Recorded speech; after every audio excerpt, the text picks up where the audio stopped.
Hello, everyone, and thank you all for joining the NCAA Initial Eligibility webinar. My name is Amber Viles. I am the Assistant Director of Communications, and today I'm joined by my colleagues Jansen Raymond and Ivory Long. Before we get started, I have just a few quick housekeeping notes. First, yes, of course, this webinar is being recorded and will be emailed to all registrants. So while there is quite a lot of information we're going to be covering here today, you will be able to go back and watch this recording at your own pace. This follow-up email will also include a PDF with all the links that we go through today, so you'll be able to click through the slide deck as well. And of course, as noted on our previous slide, hopefully you can hear me and you can see me, but we can't see or hear you.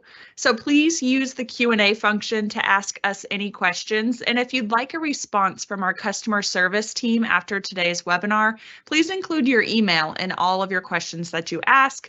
And lastly, of course, any QR code that we post today, have your phone out and ready to scan those. But if you don't want to scan them on your phone, you'd rather click them on a laptop or on a computer, those will be provided in that Q&A chat as an announcement as well.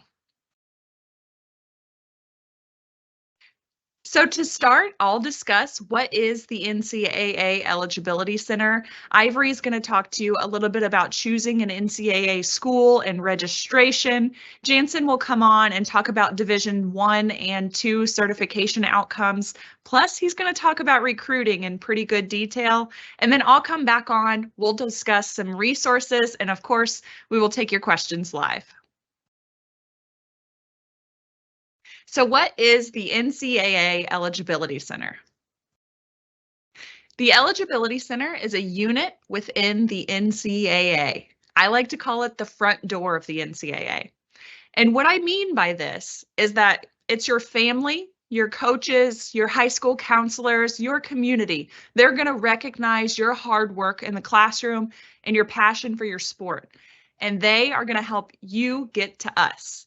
Then we're going to meet you out front. We're going to help evaluate and certify you for NCAA Division I, Division II, and in some cases, Division III competition.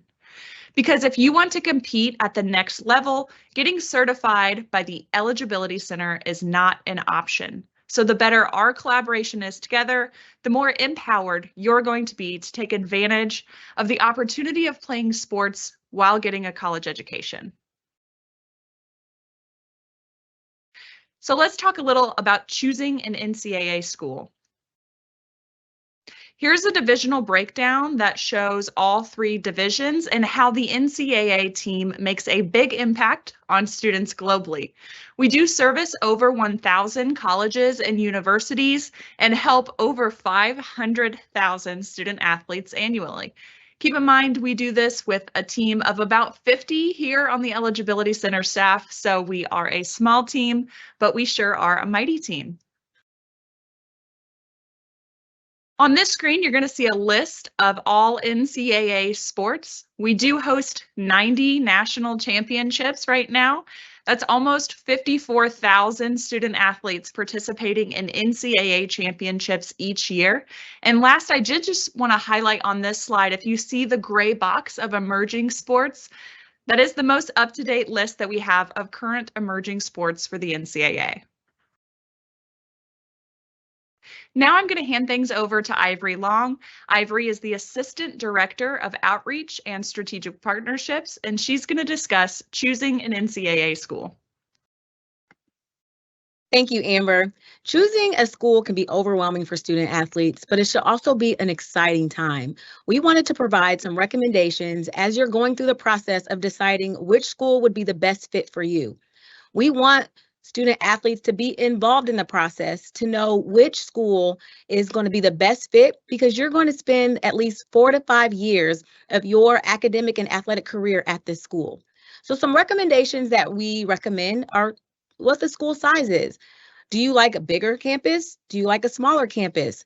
Are you comfortable in the smaller classroom setting or a larger classroom setting? Those are some things you should keep in mind when you are looking for a school. The school location. Do you want your family and your friends to come see you compete? If that's a yes, going to a school across the country may not be the best decision. Seeing if that school has your major, your minor, what the cost of attendance is, what the admission requirements are, and we're going to get to that in a little bit, but also what your playing time is. So we want you to ask these questions when you're going through the recruiting process. Also, at the bottom of this slide, that interactive map that Amber mentioned will help you see where those NCAA schools are. Now we're going to talk about the 3 requirements to play college sports. The first one is high school graduation. So your high school has requirements in order that you have to meet to graduate high school. The second one is meeting the requirements of the NCAA Eligibility Center, which we will go over throughout this presentation. And then the final one is college admission. Each college or university has their own admission requirements. And so in order to compete, you have to be admitted into that school. Now, I am a high school track and field coach, and I always make sure that I let my student athletes know the importance of college admission. You can receive all the scholarship offers in the world, but you have to remember, in order to compete in your sport at an NCAA, college or university, you must be admitted into that school. So it's important that you do your research, schools that you're interested in, go on their website, see what their admission requirements are. Do they offer scholarships? What GPA do you have to get in order to go to that school? Do you need an SAT or ACT score to be admitted? So it's very important to make sure that you are understanding the admission requirements for that college or university that you are planning to compete at. Now, we like to include this slide to help show the importance of academic success. Only about 2% of high school athletes are awarded athletic scholarships. And we want student athletes to know that it's just important to succeed and do well in the classroom as well as their respective sport. We also want student athletes to know how academic success, can help offset costs that isn't covered by athletics. You may be deciding a factor when college coaches have limited scholarships available, or when coaches have athletic similarities between recruits at the same position. They may look at that academic performance in the classroom as the final step. Now, we are excited about this visual. This is a great visual to understand the process from start to finish on student athletes track from high school to college. As you can see throughout the track, we have registration, core courses, transitioning to a certification account if you have a free profile page, which we'll get more into those accounts in a few slides. What to ask your high school counselor to do, whether it's updating your high schools or uploading your high school transcripts or ensuring that you're in the right core courses. Also applying to those NCAA schools, signing your national letter of intent, requesting for final amateurism. These are all parts of the process, and we want to make it as smooth and easy as possible. There's also links embedded into the slide to help for more information. Now, this is our landing page or our homepage. Our website is eligibilitycenter.org, and this is where student athletes can go to register and access their Eligibility Center accounts. Now, there are 3 types of accounts that we offer. The first one is a free profile page account. The first type of account is a free profile page account. Now, in a perfect world, we would love for students as young as 7th and 8th grade to register with a free profile page account. Number one, it gives you that NCAA ID number. It also is an easy way to transition to a certification account once that student athlete knows if they want to go Division I, Division II. You can transition this account at any time you make that decision, and it's an easy process. It's also free, and we also send out emails on time management and health wellness. The second type of account is an academic and amateurism certification account. Now, if you're a student athlete and you know you want to go to a Division I or Division II NCAA school, this is the account that you would need. You need this account to go on any official visits, sign a national letter of intent, and to receive any athletic scholarship at a Division I or Division II school. There is a fee, a one-time fee of $100 for domestic students and $160 for international students. And our final Account type is the amateurism only certification account. Now, this is for students who are international student athletes planning to compete at the Division III level.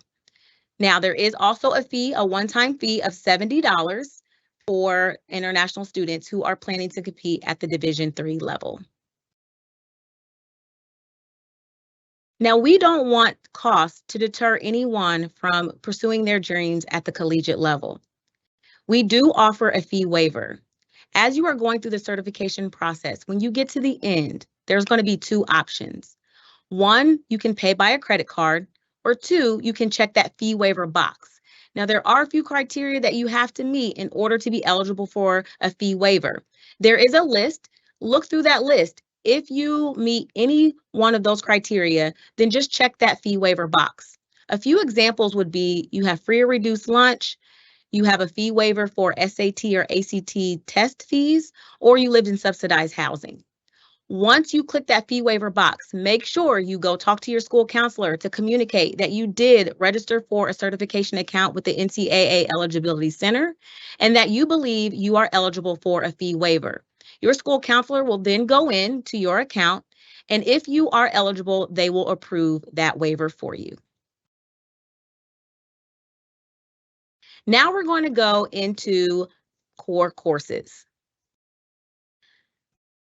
Not all high school courses count as NCAA core courses. So this slide shows what courses we at the Eligibility Center look at when it comes to ensuring student athletes are meeting the academic requirements.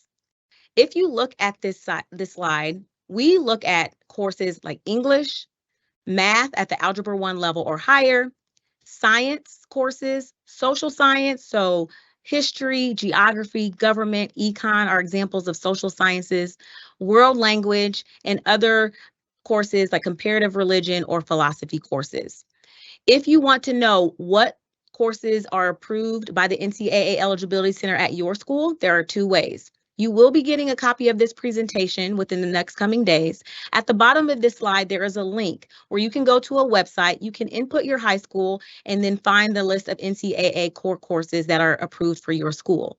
Another option is to log onto our website, eligibilitycenter.org. At the top upper hand corner, you'll see where it says high school administrators.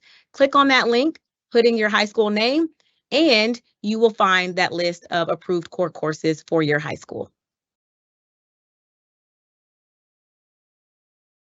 Now, Division I, 16 core course units. 16 credits must be completed in the first 4 years or 8 semesters of your high school career in order to compete at the Division I level. This slide shows the breakdown of those credits of each course.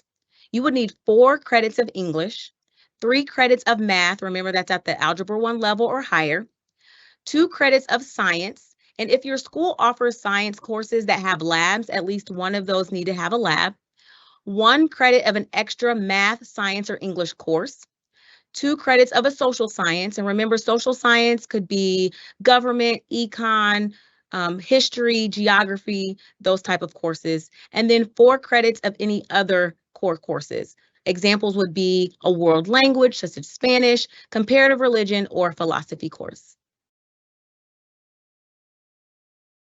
Now, the Division I core course time limitation, or we like to call it 10-7. So remember that last slide we said that 16 core courses and credits must be met before you graduate high school. Now, 10-7 is 10 of those 16 core courses need to be completed before your 7th semester or your senior year. And 7 of those 10 need to be in math, English, or science.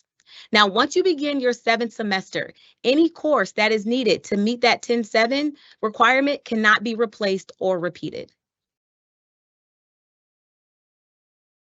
Now, this is an example schedule that we like to show and share with our student athletes on how you can plan your high school courses to meet that 16 core course requirement.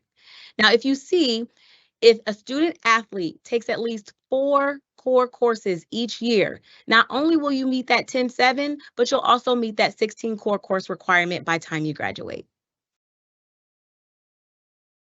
Now I'm going to hand it over to my colleague Jansen Raymond, and he's going to talk about certification outcomes at the Division I and Division II level.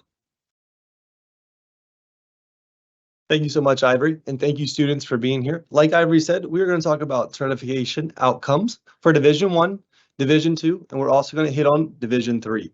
So for Division I, you're going to fall in one of 4 categories. You're either going to be an early academic qualifier, a qualifier, an academic redshirt, or a non-qualifier. Today, we're going to just talk about qualifier, academic redshirt, and non-qualifier. So for Division I qualifier, you're going to first need to complete 16 core course units in the required subject areas. But before you do that, you're going to need to meet the 10-7 rule, which Ivory just touched on.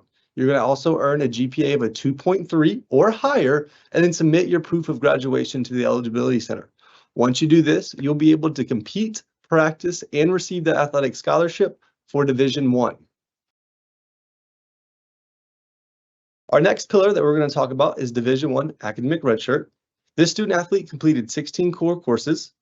They earned a GPA of a 2.0 or higher. They submitted a proof of graduation to the Eligibility Center. They would not be able to compete their first year. They would be able to practice and receive that athletic scholarship. And then our last pillar that we're going to talk about for Division I is a non-qualifier. Non-qualifiers are not eligible to receive athletic aid, practice, or compete their first year at an NCAA Division I school. Next, Division II certification outcomes. We're going to talk about the qualifier and partial qualifier, but you could also fall into the early academic qualifier.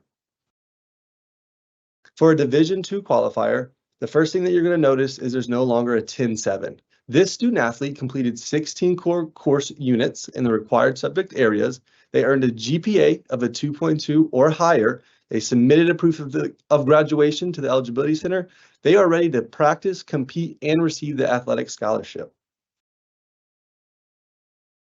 And then a Division III partial qualifier. This is a college-bound student athlete that did not meet Division II qualifier standards and will be deemed a partial qualifier. They would not be able to compete their first year. They would be able to practice and receive the athletic scholarship. And like I said, we were going to touch on Division III, and each Division III school determines its own eligibility for academic requirements, admission, and financial aid. Note, international students who plan to compete at a Division III school must complete an NCAA Eligibility Center amateurism only certification account, which Ivory talked about previously.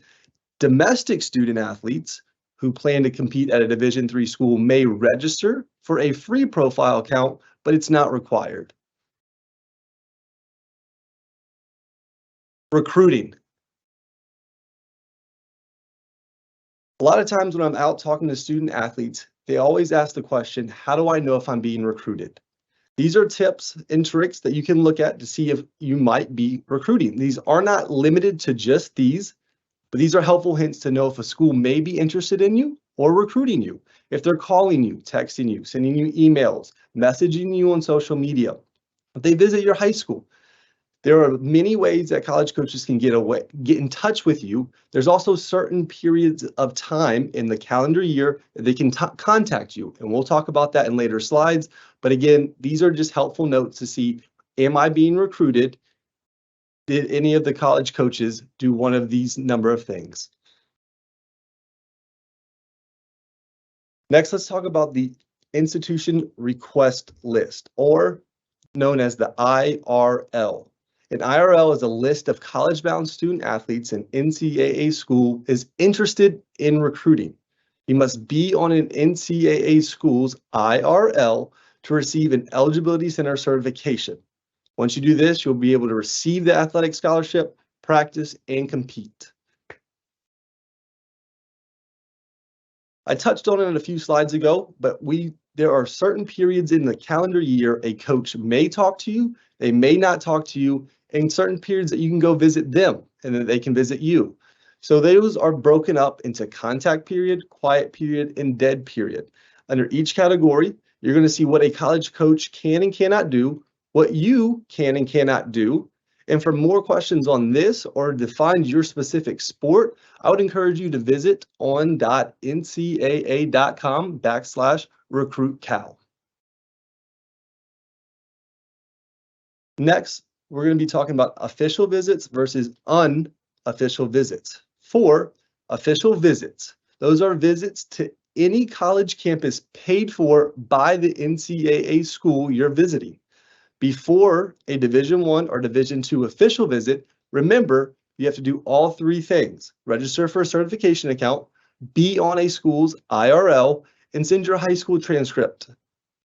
For an unofficial visit, those are visits that are not paid for by the college, but paid for by you or your family. And more on the topic of official visits versus unofficial visits, this is a list of what schools can provide as you take these official visits for Division I, Division II, and Division III is listed on there as well. And then also below it, what can an NCAA school pay for during an unofficial visit? So again, we're not going to spend time going over each category on this. I would encourage you to go back to that website on.ncaa.com/recruitcal, and this will be a breakdown as you start to venture into all your official and unofficial visits. As you're taking these official and unofficial visits, these are questions that we like to present to student athletes to get the ball rolling. There's going to be a lot of interesting things that you see. You're going to see facilities, meet coaches, but it's important that you do your due diligence on your end of asking, is this school a right fit for me? We think about going to college as a 4-year commitment, and it's a marriage for 4 years. Both parties needs to be happy. So these are questions that we want you to ask as you're on these official visits. Playing time. Do they offer a scholarship? Do they offer a subject I would be interested in pursuing? If I get hurt, will my scholarship remain for all 4 years? How many other people are at my position? How many athletes are at my position that I'm currently looking to pursue? Again, they're not limited to just these questions, but these are great questions that get the ball rolling. More recruiting best practices, as again, you're taking these unofficial, official visits, you're talking to college coaches. Please make sure that you're talking to your support system about what level of competition they think you should aim for, whether that's a family member, a coach. Again, asking their advice on where they think that they see you at the next level. Check your email often for open Eligibility Center tasks. Use the interactive map that Ivory talked about to locate NCAA schools you're interested in attending. Research admission requirements to NCAA schools you're interested in attending, and then research your division and sport-specific recruiting dead periods, which we just talked about. More on recruiting best practices. Consider elite travel teams and camps. Email college coaches during your sports contact period to share your academic achievements.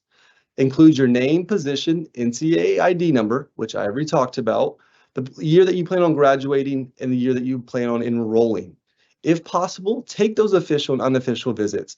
Review school websites. Take virtual campus tours just to learn more about these NCAA schools. Remember, conduct yourself in a positive manner in class, practices, games, at home, in your community, and online. Remember, someone's always watching you.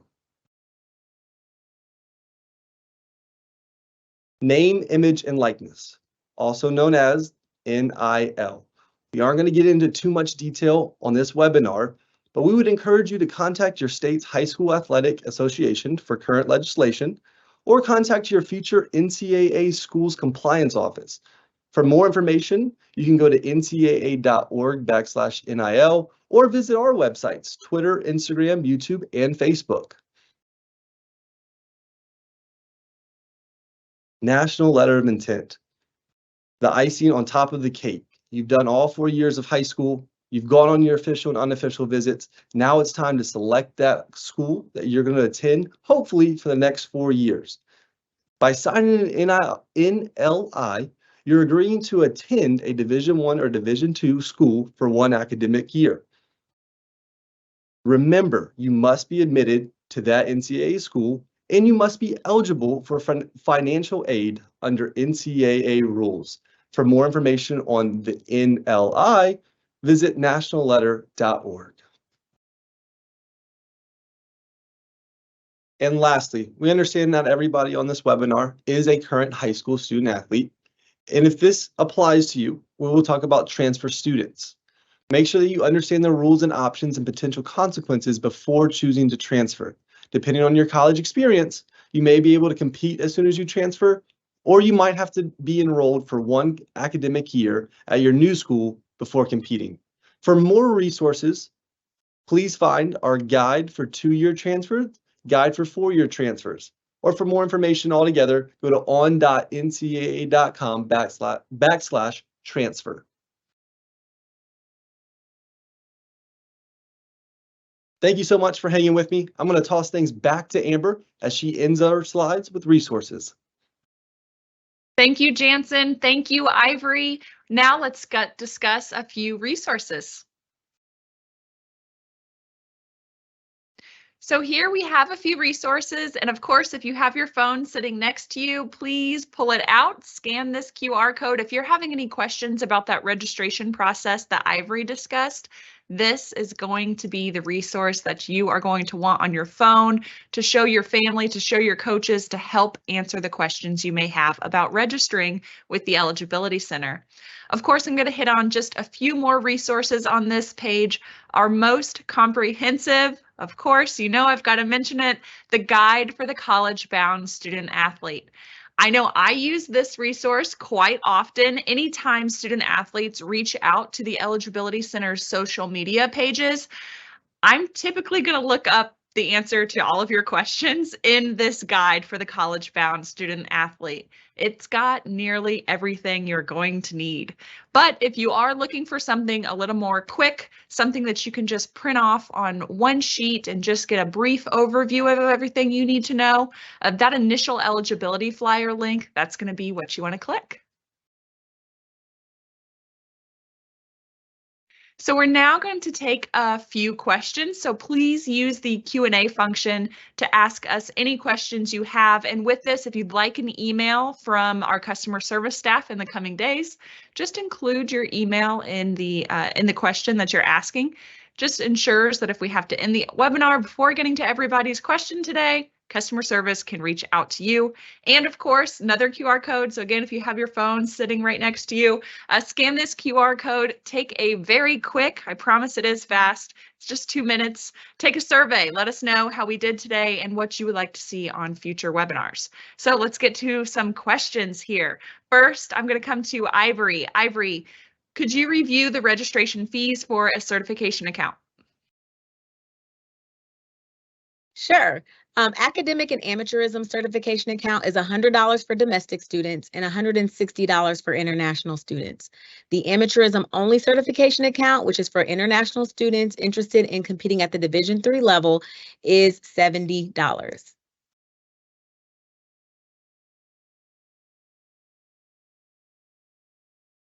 Thank you, Ivory. Next question, I'm going to go ahead and stick with you on this one as well. This question is, I took algebra in 8th grade. Does that count toward my certification? That's a great question. As long as the course is on the high school's core course list, on your high school transcript for grade and credit, it will count.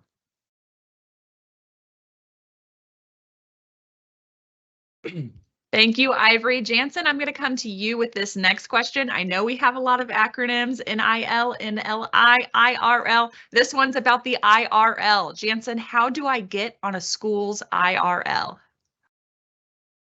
Absolutely. Great question. And the only way to end up on a school's IRL is to have a college coach at that university request your status from their athletic department. You have to be getting actively recruited by this coach for that to occur.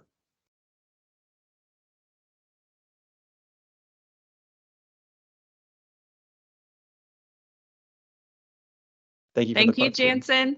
Yeah, anytime. Thank you.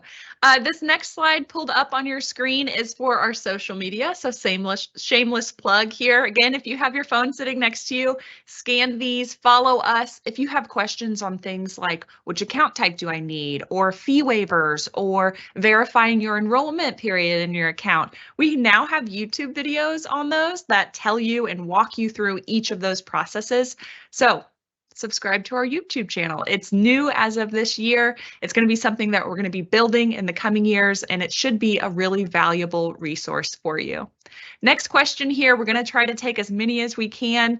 This question, Jansen, I'm going to come to you again. This one is, when do I need a certification account? Absolutely. And I get this question a lot while I'm on the road talking to student athletes all the time. And for me, I encourage all student athletes, 7th, 8th, 9th, 10th, start with that free profile account and make that transition to a certification account when coaches start actively recruiting you. In our previous slides, we went over what that kind of looks like.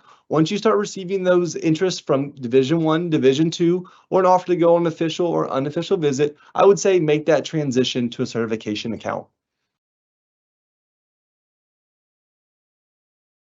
Thank you, Jansen. Ivory, I'm going to keep things fair and come to you on this next question. When do my high school grades count toward my Eligibility Center certification? That's a great question. I get this question a lot too on the road. High school grades start to count towards Eligibility Center certification in the 9th grade. So make sure we understand that that 9th grade is your foundation of your high school career. So make sure that when you step into that high school campus in 9th grade, that we're ready to perform well in the classroom.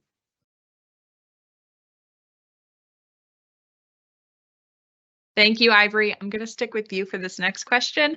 This one is, I'm taking an English course at my local community college. Will this be used in my certification? That's a great question as well. Yes, as long as it is a 100 level or higher course, and your high school transcript must provide a grade and credit for that course.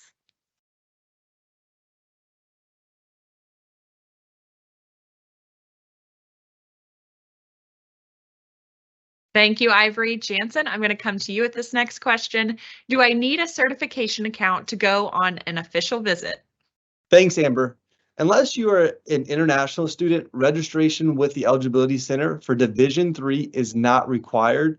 But we do encourage you to go ahead and get that free profile account. It gets you familiar with what you need to be doing to be college student, a student athlete. And so we would encourage the free profile account, but to answer your question, it is not required to play Division III.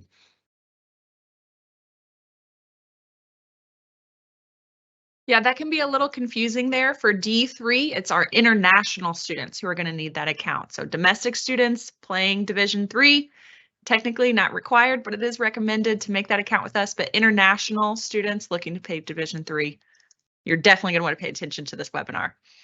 Ivory, I'm going to come to you with this next question. This one's a fun one.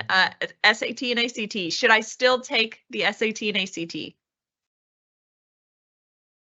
Absolutely. The SAT and ACT are not required for NCAA eligibility. Beginning of January of this year, we do not require it to be eligible through the NCAA Eligibility Center.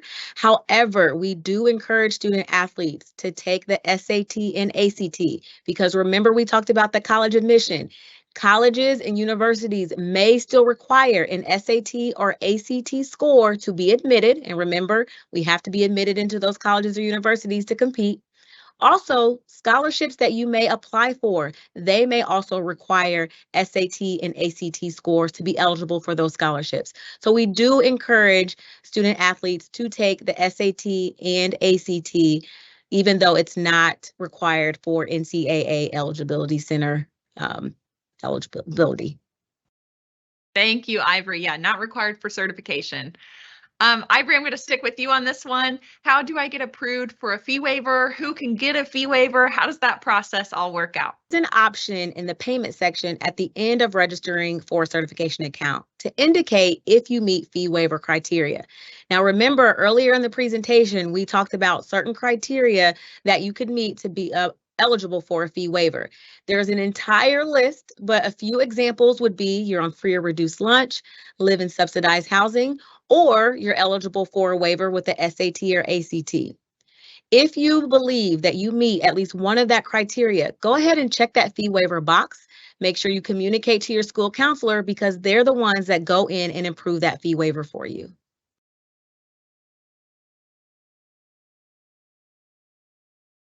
Thank you so much, Ivory. And I'm going to go ahead and log all of these questions. We'll ask just one more. And Jansen, I'm going to come to you for that question. But of course, we do want to answer all of these questions. We do have a team standing by on chat support to answer your questions. So keep them coming. Just include your email on them so that if we can't get to them, our customer service team certainly can. Jansen, I'm going to come to you for this next question here. This question is, I changed high schools. You only need a transcript for my current high school. Is that right? Thanks, Amber. And that is a common question. You absolutely need a transcript from every high school that you've attended. So I would go back and visit each school that you've been to, get a transcript, and have them uploaded from each school that you've attended.